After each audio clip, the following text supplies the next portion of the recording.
Welcome to the sleepy underworld, a place where romance blooms, magic sparkles, and timeless fairy tales are reimagined for the dreamers of today. From heart-stirring romances to spellbinding adventures, every story is a soothing escape into a realm of love, wonder, and charm. So curl up, press play, and let us carry you away to the land of dreams. Don't forget to like this video, subscribe to the channel, and leave a comment. We'd love to know in what part of the world you are watching and what is your favorite tip for a good night's sleep. Thank you for watching and enjoy the video.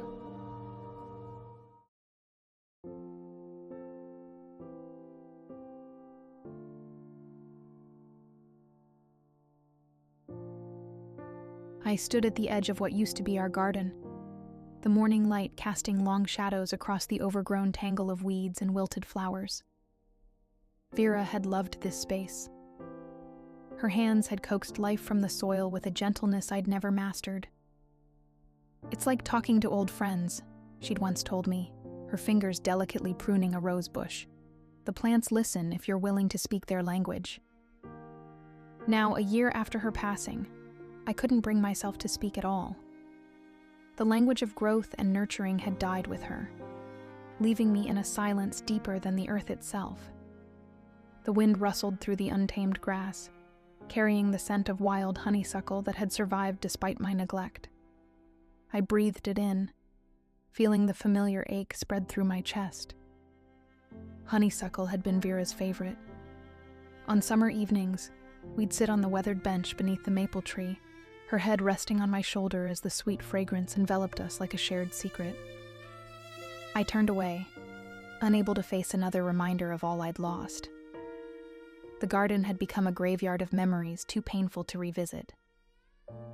Inside the house, dust motes danced in the sunbeams that streamed through half-drawn curtains. I moved through my daily routine with practiced motions: coffee, toast, newspaper. The silence pressed in from all sides, a living thing that had taken up residence in the empty spaces Vera had left behind. My coffee grew cold as I stared at the newspaper without reading a word.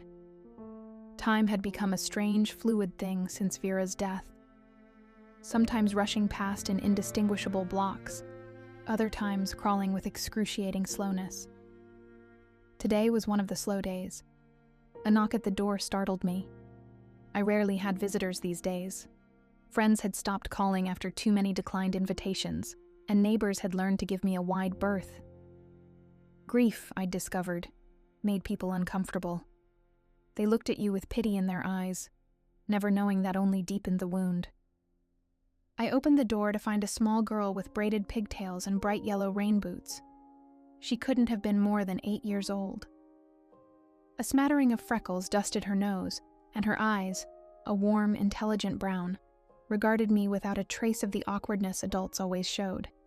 In her hands, she held a tiny potted plant with delicate purple buds. "Good morning, mister," she said, her voice clear and unafraid.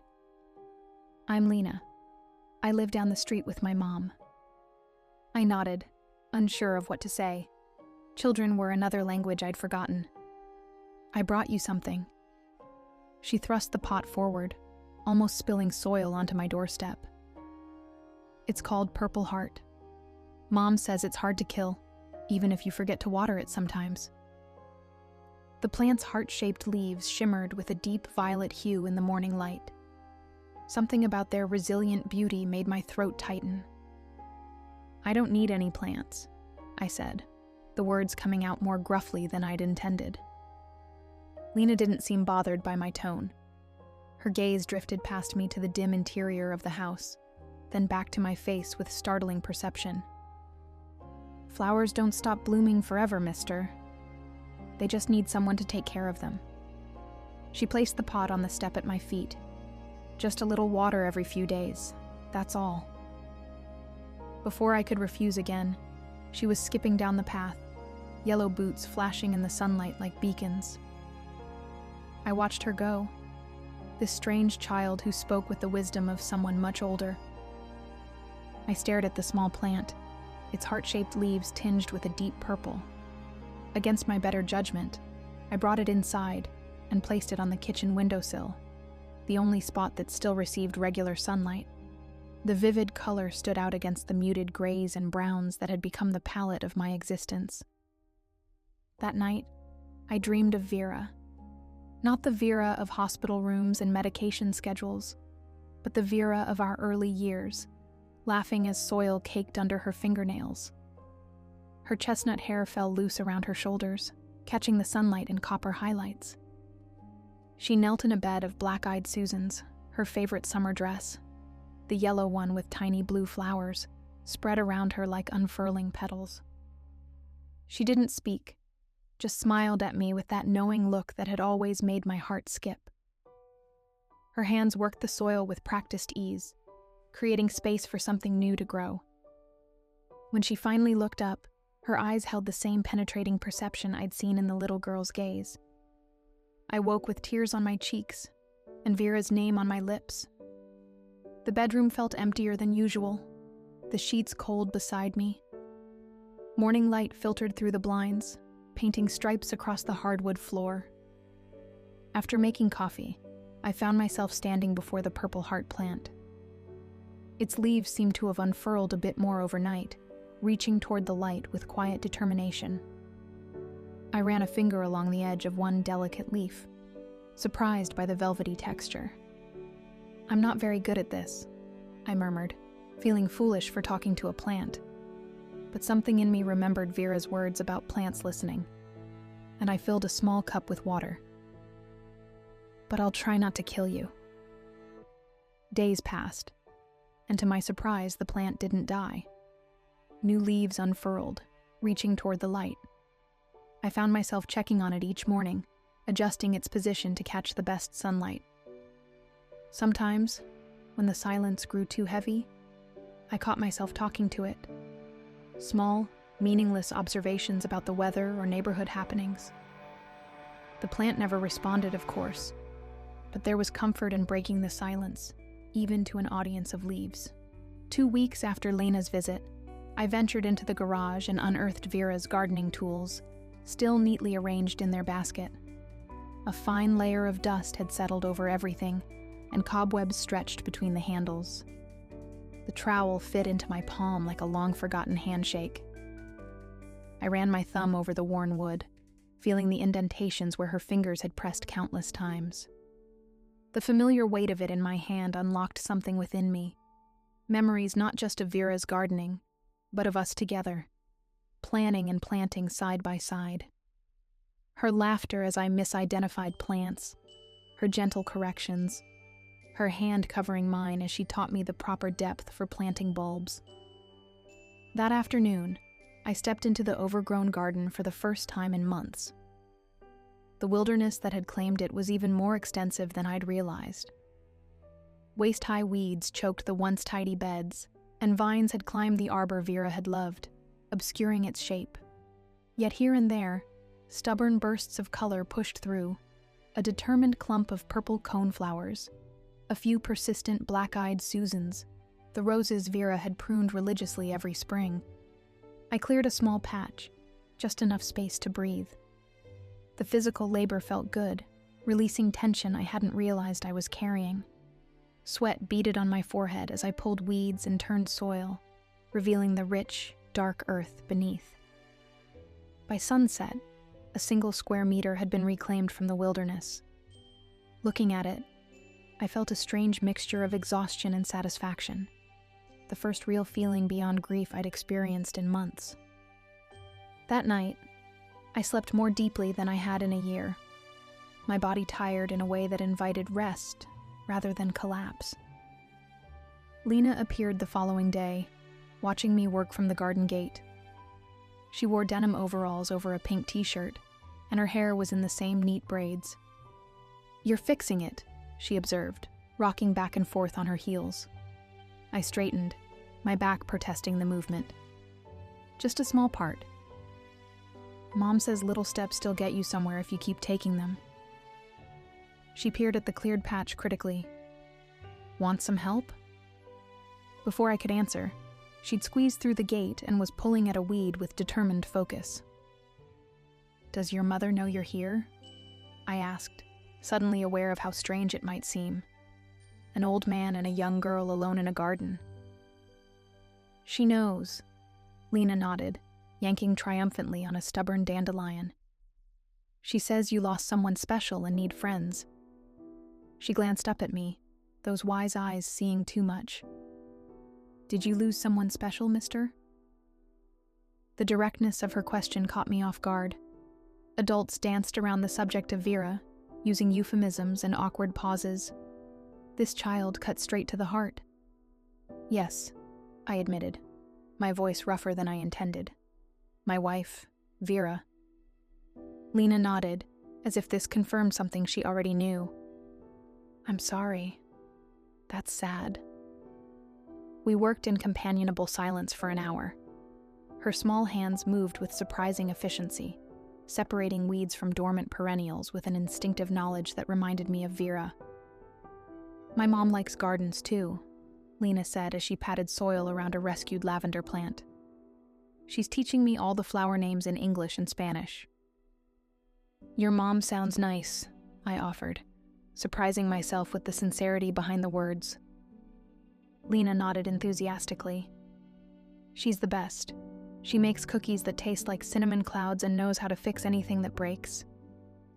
Her face grew solemn. Except hearts. She says those take longer. I felt a lump form in my throat. She's right about that. The sun began to set, painting the sky in shades of pink and gold. Lena stood and dusted the soil from her overalls. I have to go home for dinner, but I can come back tomorrow if you want. I'd like that, I said, realizing I meant it. After she left, I stayed in the garden a while longer, watching as fireflies appeared, their tiny lights blinking like stars fallen to earth. For the first time in a long time, the silence felt peaceful rather than oppressive. Over the next few weeks, Lena became a regular presence in the garden. Sometimes she worked alongside me, chattering about school or her friends. Other times she simply sat on the stone bench beneath the maple tree, reading books or drawing pictures of what she thought the garden would look like when it was finished. The cleared area grew larger with each passing day. I rediscovered plants I'd forgotten we had, cornflowers and daisies, black-eyed Susans and bleeding hearts. Beneath the tangled overgrowth, life had been patiently waiting. One afternoon, as we worked side by side deadheading spent blooms, Lena asked, "What was your wife like?" The question didn't pain me as much as it might have a month earlier. Vera was... I searched for words that could capture the essence of the woman I'd loved for 30 years. She was sunshine in human form, always seeing the beauty in things, always finding reasons to smile. She could grow anything, had a way with plants that seemed magical to me. And she loved with her whole heart. Lena considered this. She sounds like the princesses in my books. Was she beautiful? I smiled, remembering Vera's laugh whenever I called her beautiful. I'm ordinary in all the best ways, she'd insist, though she'd never been ordinary to me. The most beautiful woman I've ever known, I told Lena. Not just her face, but her spirit. Do you have pictures? She asked. Mom keeps pictures of everyone she loves in albums, even the people who aren't here anymore. I hesitated. After Vera died, I'd put away all our photos, unable to bear the visual reminders of what I'd lost. Yes, I said slowly, but I haven't looked at them in a while. Maybe you should, Lena suggested with a child's simple logic. Mom says remembering the good times helps make the sad times smaller. That evening, after Lena had gone home, I found myself pulling a photo album from the top shelf of the closet. Dust had gathered on the leather cover, and the pages stuck together slightly as I opened it. The first photo struck me like a physical blow. Vera on our wedding day. Her smile radiant as she looked not at the camera but at me. Her eyes filled with a joy I'd once taken for granted. I traced the curve of her cheek with a trembling finger. memories washing over me in waves. Page after page captured our life together. Holidays, anniversaries, everyday moments that had seemed mundane at the time, but now appeared precious in their ordinariness. Interspersed throughout were photos of the garden through the seasons, evolving under Vera's loving care from a blank canvas to a living masterpiece. The last photo in the album had been taken just months before her diagnosis. Vera kneeling in the garden, surrounded by summer blooms, her hands dirty, and her face alight with satisfaction. I remembered taking that picture, calling her name so she'd look up, capturing her in her element. Tears came then, not the desperate sobs of fresh grief, but the gentler tears of remembrance. For the first time, I found myself grateful for the memories rather than tormented by them. "My mom wants to know if you need any seeds," Lena announced one Saturday morning as we worked on clearing a section near the back fence. She has extras from her community garden plot. I hesitated, uncertain about meeting new people. But the idea of fresh seeds, new growth, tugged at something inside me. "That's very kind of her," I said finally. "I'd appreciate that." "Great," Lena beamed. "She can bring them tomorrow after church." The next day, I found myself anxiously tidying the front porch, sweeping away leaves, and dusting off the old wicker chairs that hadn't been used in over a year. I even ventured to the store for the first time in weeks, buying cookies and lemonade with a care that surprised me. At precisely 3 o'clock, Lena came bounding up the path, followed by a woman carrying a woven basket. The afternoon sunlight formed a halo around her silhouette. She was not what I had expected. Tall and willowy, with dark hair pulled back in a practical braid, she moved with a quiet grace that immediately put me at ease. Her eyes, the same warm brown as Lena's, held a depth of understanding that needed no explanation. She wore a simple sundress patterned with small blue flowers that reminded me painfully of Vera's favorite.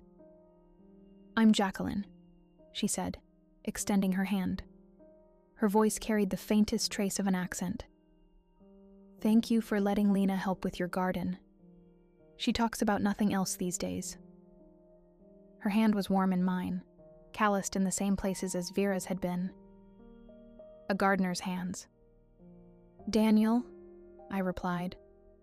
"And I should be thanking her. The garden would still be a jungle without her encouragement." Jacqueline smiled. "I brought you some seeds," she said, offering me the basket. Inside, neatly labeled envelopes contained promises of zinnias, sunflowers, and sweet peas. And some tomato seedlings. They're getting too big for my windowsill. "Would you like to see what we've done so far?" I asked, gesturing toward the backyard. The three of us walked the garden paths, some newly cleared, others still waiting for attention. Jacqueline moved through the space with reverence, stopping to admire a blooming iris or gently touch the leaves of a climbing rose that had somehow survived the neglect. "There's so much life here," she murmured. "You can feel it wanting to return." "My wife designed most of it," I said, speaking of Vera aloud to a stranger for the first time in months. She had a vision for every season, something always blooming, always changing. Jacqueline nodded.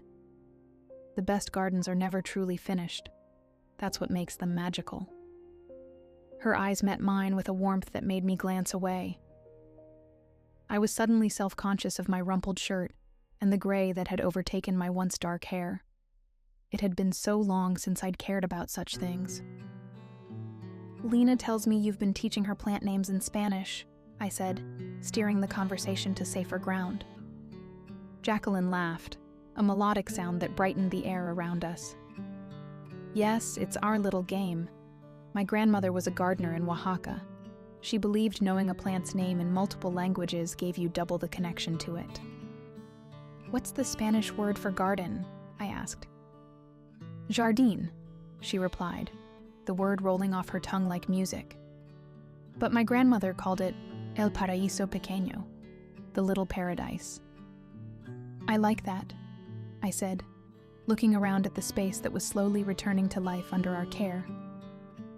Not quite paradise yet, but no longer the wasteland it had been.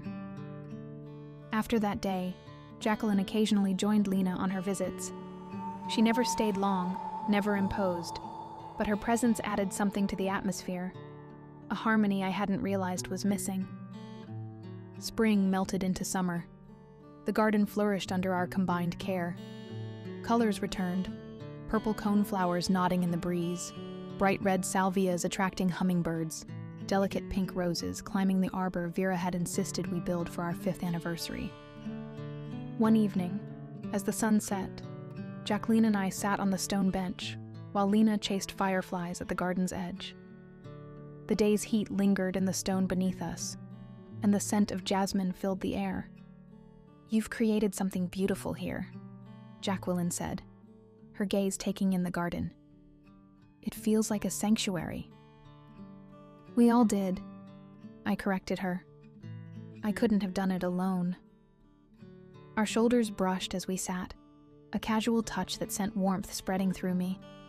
In the month since we'd met, I'd grown accustomed to her presence, looked forward to it even. She brought a quiet energy that complemented my more reserved nature, just as Vera's exuberance once had. "Lena told me about your wife," Jacqueline said softly. "She sounds like she was a remarkable woman." "She was," I agreed, feeling the familiar ache, but noticing how it had changed, less sharp, more bittersweet. "She would have loved Lena. And you." The words slipped out before I could consider them. Jacqueline's eyes met mine, filled with a gentle understanding. "I lost my husband 3 years ago. Car accident. One minute I was planning our weekend, the next I was planning a funeral. I didn't offer platitudes or condolences. We both knew their hollowness. How did you—" I gestured vaguely, unable to find the right words. "Learn to breathe again?" she finished. "I didn't, for a long time. Then one day Lena asked me to plant a sunflower with her for a school project. Watching that seed push through the soil, so small but so determined, something shifted inside me." Jacqueline smiled at the memory. "Life keeps insisting on itself, even when we're not ready for it." I thought of the purple heart plant, still thriving on my windowsill. "Yes, it does." Twilight deepened around us, the garden transforming in the fading light. Fireflies blinked like tiny lanterns. Lena's laughter floated across the garden as she tried to catch them. "She needed this place as much as you did," Jacqueline said, watching her daughter. "After Miguel died, she became so quiet, so careful, as if she thought joy might be something dangerous." She turned to me, her face soft in the gathering dark. "Thank you for giving her a safe place to be a child again." Without thinking, I reached for her hand. Her fingers curled around mine naturally, as if they belonged there. We sat in comfortable silence as night fell completely, the moon rising to cast silver light across the garden. That night, I dreamed of Vera again. We were walking through the garden at its peak bloom, her hand in mine. "It's beautiful again," she said, touching a rose petal with gentle fingers. "I miss you," I told her, the words catching in my throat. She turned to me, her eyes bright with the light I'd fallen in love with decades ago. "I'm not in the empty spaces, Daniel. I'm in everything that grows." When I woke, tears dampened my pillow, but my heart felt lighter than it had in months. As summer progressed, Jacqueline and Lena became a constant presence in my life. We established a comfortable routine, gardening on weekends, occasional dinners where Jacqueline taught me to cook her grandmother's recipes, and quiet evenings watching Lena perform elaborate plays with characters she'd invented. One particularly warm day in late July, the three of us worked to install a small fountain in the center of what had once been Vera's herb garden. The physical labor left us sweaty and dirt-streaked, but satisfied. "We need to cool off," Jacqueline declared, wiping her forehead with the back of her hand. She disappeared into the house, returning moments later with a garden hose. Before I could protest, she turned the spray on Lena, who shrieked with delight and danced in the makeshift shower. Then Jacqueline turned to me, a mischievous gleam in her eye. "Don't you dare," I warned, backing away. Her laugh rang out as she directed the spray at me, soaking my shirt in seconds. I lunged for the hose, and we wrestled for control, both of us laughing like children. Water sprayed in all directions as we struggled, Lena cheering us on. I finally wrested the hose from Jacqueline's grip, instantly turning it on her. She gasped as the cold water drenched her, plastering her shirt to her skin and sending rivulets down her face. For a moment we froze, suddenly aware of our proximity, of the way the wet fabric clung to her curves, of the heat that had nothing to do with the summer day. Jacqueline's eyes darkened as they met mine, and I felt a pull toward her that was both terrifying and exhilarating. It had been so long since I'd felt desire, I almost didn't recognize it. The spell broke when Lena dove between us, grabbing for the hose. My turn. The moment passed, but something had shifted between us. I caught Jacqueline watching me when she thought I wouldn't notice, her gaze lingering in a way that made my heart race. One August afternoon, as we harvested tomatoes from the vines that now thrived along the southern wall, Jacqueline's hand brushed against mine. Instead of pulling away, I let my fingers entwine with hers. She looked up, surprise and warmth mingling in her expression. "Is this okay?" I asked, suddenly uncertain. She squeezed my hand gently. "More than okay." That evening, after Lena had gone home to stay with her grandmother, Jacqueline and I walked through the garden in the gathering twilight. Crickets serenaded us from hidden places, and the scent of night-blooming jasmine perfumed the air. "I never expected this," I admitted, as we paused beneath the arbor, now lush with climbing roses. "To feel this way again." Jacqueline's face was thoughtful in the fading light. "I think love is like these perennials. It doesn't disappear completely, even when everything above ground has died back. It waits in the dark, gathering strength until conditions are right to grow again." I touched her cheek, marveling at how natural it felt. "I'm not the same person I was before. I don't think I can be." "I wouldn't want you to be," she replied. "Your love for Vera shaped you, just as my love for Miguel shaped me. Those chapters don't close completely. They form the next ones." When I kissed her, it felt both new and familiar. A different melody played on the same instrument. Her lips were soft against mine, hesitant at first, then responding with a warmth that melted the last frozen parts of my heart. We made love for the first time that night, in the bedroom I had once shared with Vera. I had worried it might feel wrong, but instead, there was only tenderness and discovery.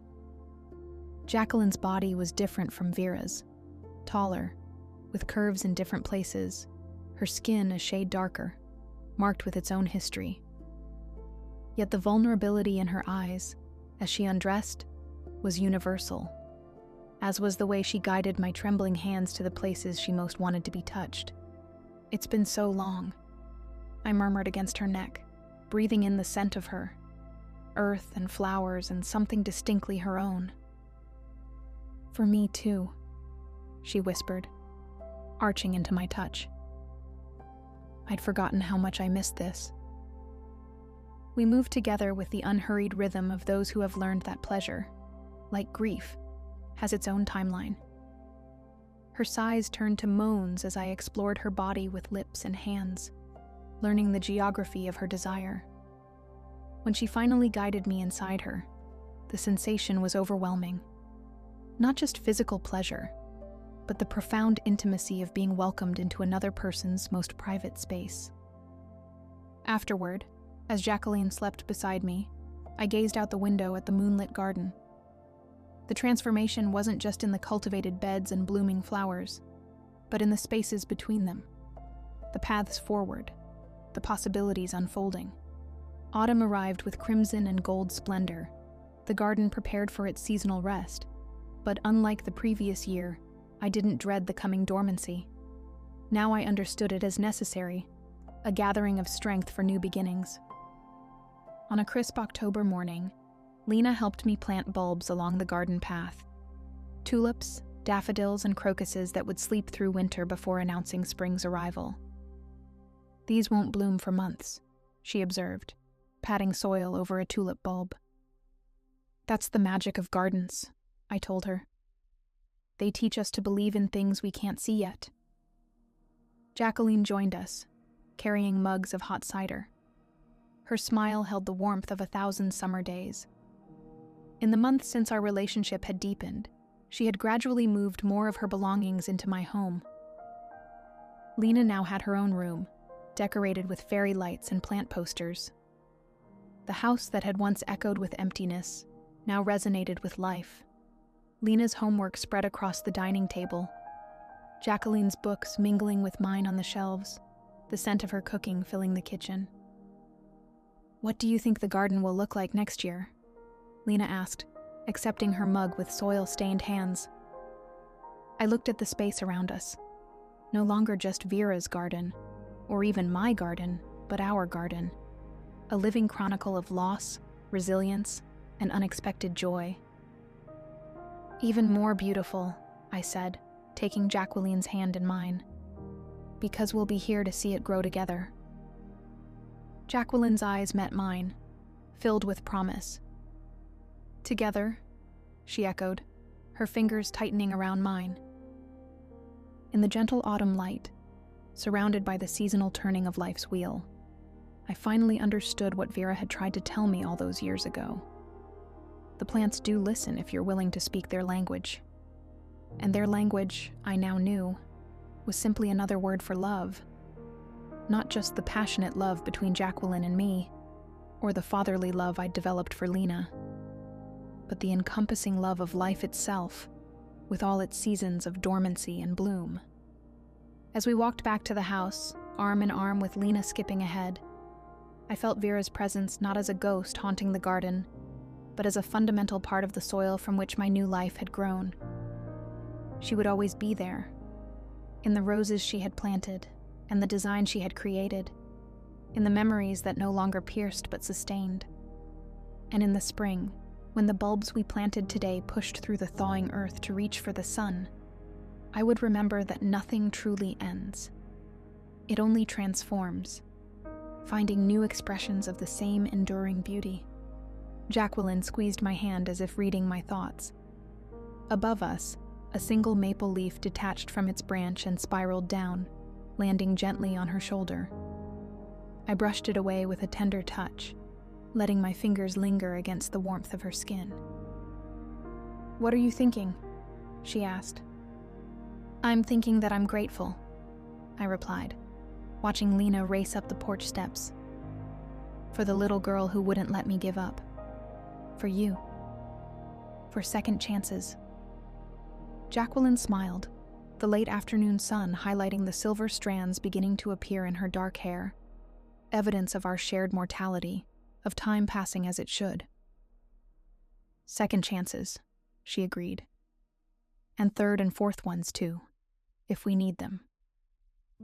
We stood together at the edge of the garden, watching as the setting sun bathed everything in golden light.